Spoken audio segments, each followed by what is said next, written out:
Yeah, we're back. Okay. Hello, Happy Campers. I'm Spike. You know, I'm Chris. That's still Chris. You know, we do so many things to where I realize that how we do episode after episode, I'm always seem to be laughing at the beginning because we did something stupid at the end of it. So I'm just like, well, we do stupid things throughout the movie. That's why all these videos we're doing stupid things. But it's a stupid industry. But anyway. We are. And we are the stupidest. This time around, we actually have a point. Now, in the last one, more or less, it was kind of sort of a news-ish episode. But this time we're talking about something different. Marvel Comics is coming out, believe it or not, with a new comic book that has ticked off a bunch of people online. There's a YouTube video going on right now for a new book. Well, it's an old book, but it's being rebooted. It's called The New Warriors. Now, The New Warriors, I gotta admit, I've never been a fan of The New Warriors, never paid attention to The New Warriors. By the time I find out whether a new book is any good or not, it's been out for like 5 or 6 years, and then I finally find out what the concept is. But on April 15th, The New Warriors maybe will be released if Diamond Comics is up and running by then.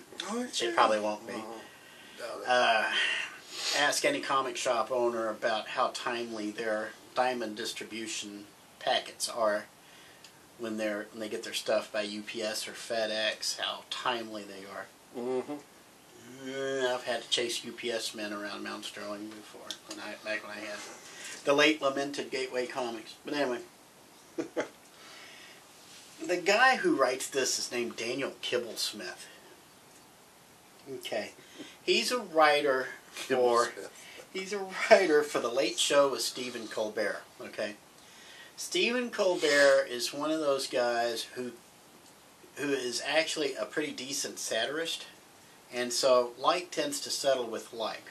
Okay, so if you're writing for Stephen Colbert, you're probably into satire.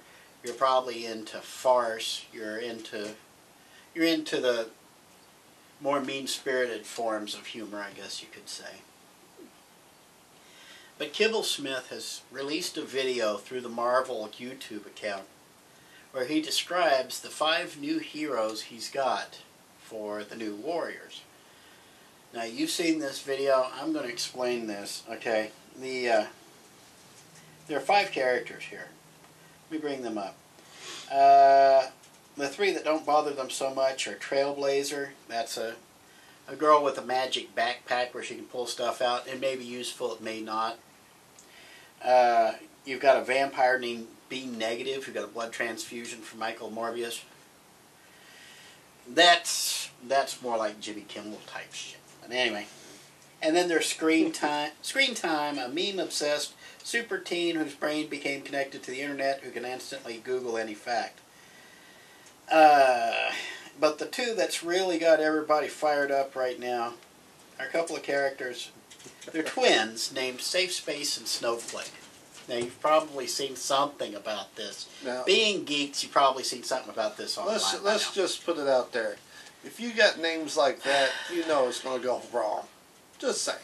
These are trigger words, okay? Because the quickest way, I mean, we were talking about boomer vacuumers and the fight between the boomers and the zoomers and those of us in Generation X sitting there munching the popcorn and watching the fireworks. The quickest way to trigger, I was about to say a snowflake, a zoomer is to call him a snowflake.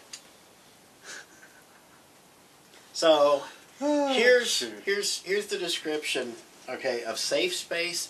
Safespace is this big jock guy. He can create pink force fields, but only around other people. He can't protect himself with it. So he can project his safe space onto other people. Okay, keep that in mind.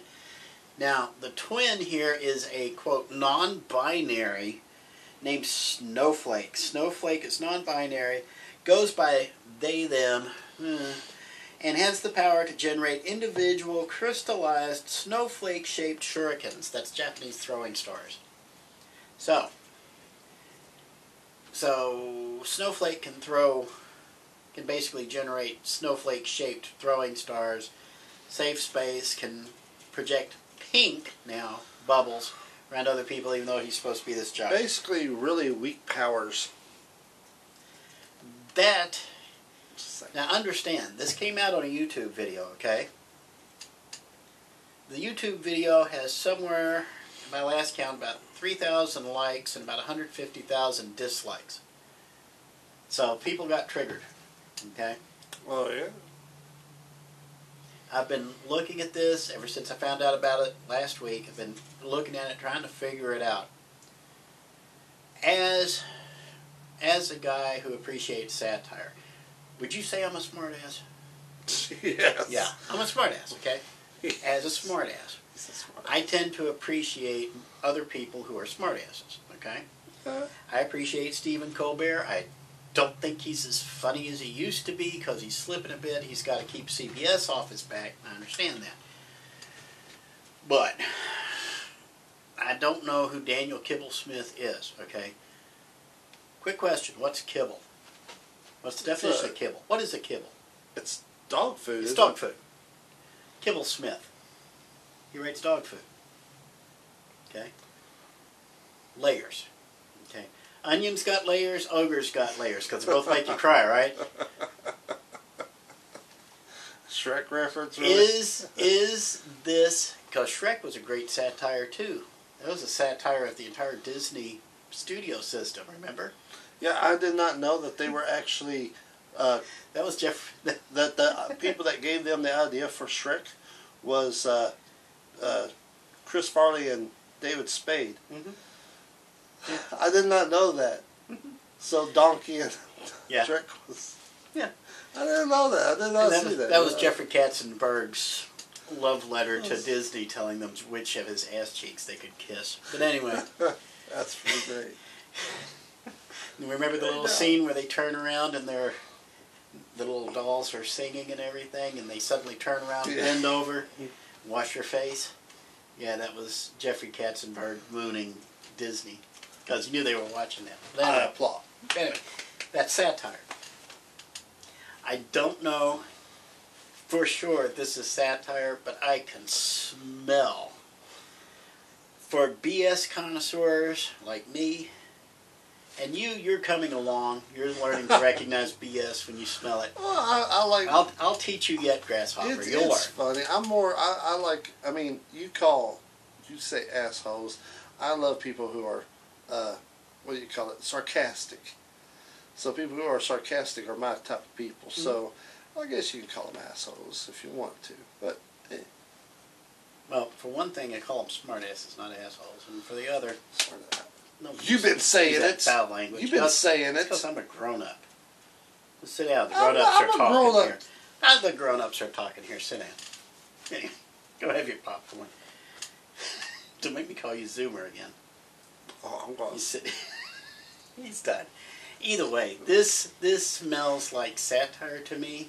So Scott over at Scott's Comic Relief at 420 East Main Street, Sweetie, if you're open by the time this comes out on April 15th, and if this distributes on April 15th, and if all the stars align, and all this stuff comes out, save me a copy of New Warriors #1.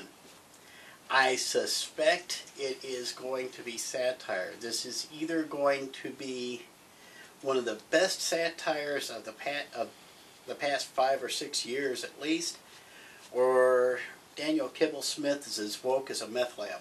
So I don't know which. I think this is going to fail so badly. This is what everybody's thinking. But you got to understand, the rules have changed so much over the years. You realize right now, okay, back in the day, I remember I was saying back in the day, in the 80s, Batman, the best-selling book on the stands is Batman. He pushes about 90,000 to 100,000 a month. Okay? In which he should. One of my favorite books of all time was called Amazing Man. It was a humor magazine back in 1985. And it was Seinfeld before Seinfeld was Seinfeld. He wasn't even doing stand-up at the time this came out. But this was just a brilliant humor book. Just brilliant. Great character development. Great. If you can ever... This is why I still look at dollar bins, because I never know if I'm going to find an issue of Amazing Man somewhere. Amazing Man sold, it lasted 12 issues. The first 11 issues were selling 175,000 copies a month. And it was canceled for because not enough sales. When the things change, the target changes. Batman today would have been yanked in about 3 months. In just 40 years ago, as a matter of fact. Yeah. And here's something else. I don't know if you knew about this or not either. Before the 1989 Batman movie, they were about this close to canceling Detective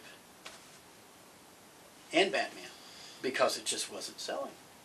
That's why they had the little 900 number trying to get Joker. Should the Joker kill Robin or not? And the fans voted to kill him off. I remember that, but that happened back in the 80s? It was back in the 80s. Oh.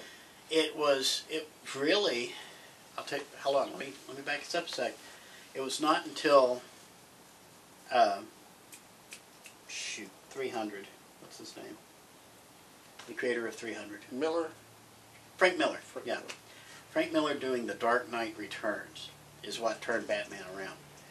Until then, seriously, it was that close to cancellation, month after month. The only reason they held on to it was because it was one of the big three with Wonder Woman and Superman. Wonder Woman, right up to not too long ago, was about that close to cancellation. But they didn't because legacy. Flash doesn't have that legacy. They'll reboot it every chance they turn around. But getting back to satire and this and the New Warriors, I believe this is going to be satire. Daniel Kibblesmith is going to be, like I said, if he's not woke as a meth lab is, he's going to go down as one of the greatest trolls since Donald Trump himself, who I consider the greatest troll of all time, yes. Just for the last 4 years. So I'm going to be there for issue number 1. I'm going to be curious to see what they actually do with this. Now, if he plays it completely straight, now if you get little winks and nods here and there, it's not satire, he's just a lousy writer. But if he plays it completely straight, right down the middle, like he's being serious about this, you're going to have to really start. This will be a chance to develop your BS flexes. The BS. There'll be a lot of it. Well, I mean, your smarty sense is what it's gonna start exercising. Smarties. Your smarty sense. Smarty sense. Mm-hmm. Anyway, so you got anything to add on top of that? Or? No, I just can't wait to see how much of a dumpster fire this will actually end up being.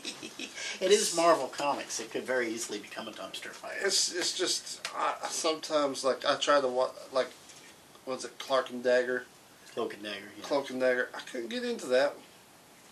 I tried. I couldn't. That was another one of those 80s things. Runaways, I thought was a great idea, but then I realized, wait a minute, that doesn't actually make sense. It's one of them things, and this is what gives me pause about this, because if this is a satire, it's being done brilliantly. That's why I'm wondering what's going on at Marvel, because Marvel does nothing brilliantly anymore. Marvel Studios has been doing all right. The Marvel publishing arm, though, oh my God, I don't know what they're smoking over there, but that is some wacky tobacco over there. They never did do much of a good job, to be honest. No. They never did. No. I mean, no. Look, I know everybody loves Marvel, but come on, be honest. You only love Marvel because of the movies. It's the only reason why. But if you actually sit down and read a Marvel comic book, you're going to find yourself kind of going, eh. There's a reason why everybody wants the old books. That's the reason why everybody's buying paperbacks and stuff, the trade paperbacks and the graphic novels, because new stuff sucks. Oh, yeah. Will this be the start of a revolution for Marvel? No. No. This won't last the year, guaranteed. It may not last the summer.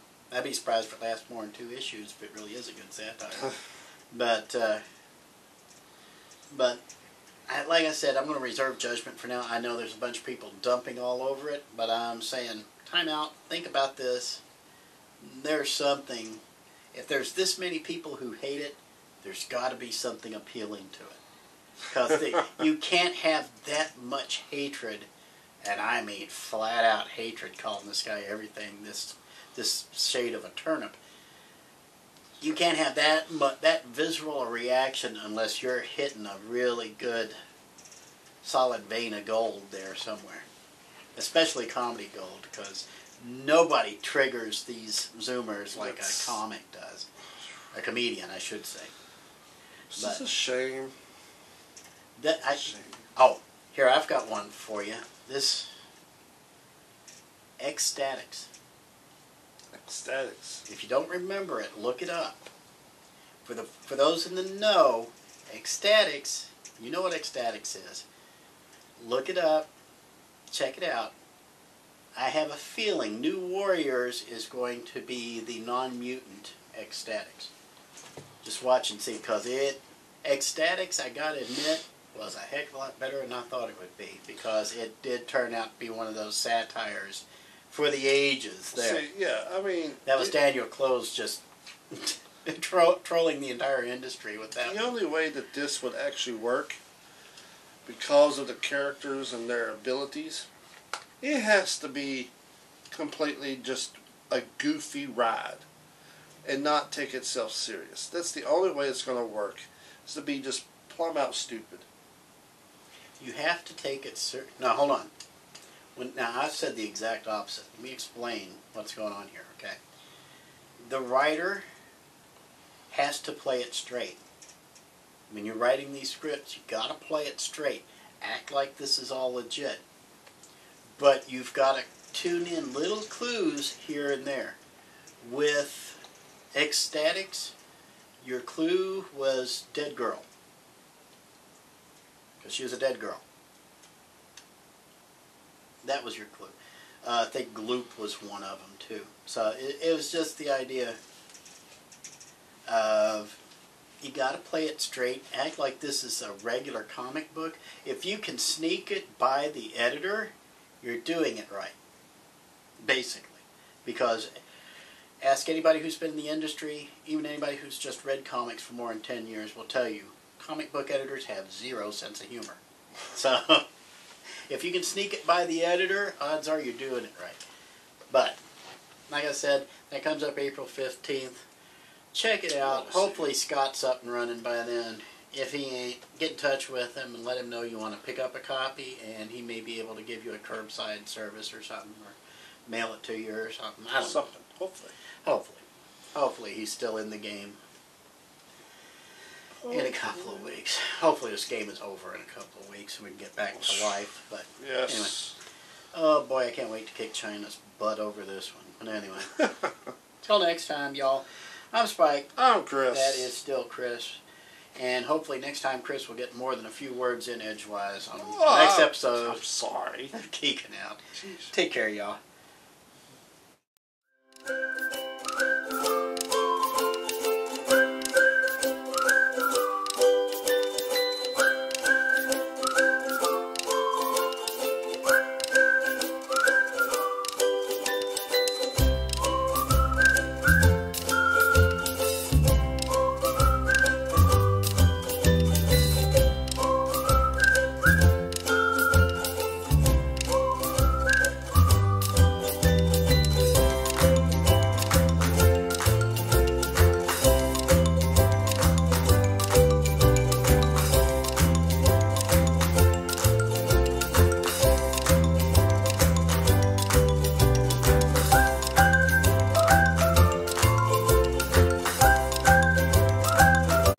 Trump don't trust China. China is asshole.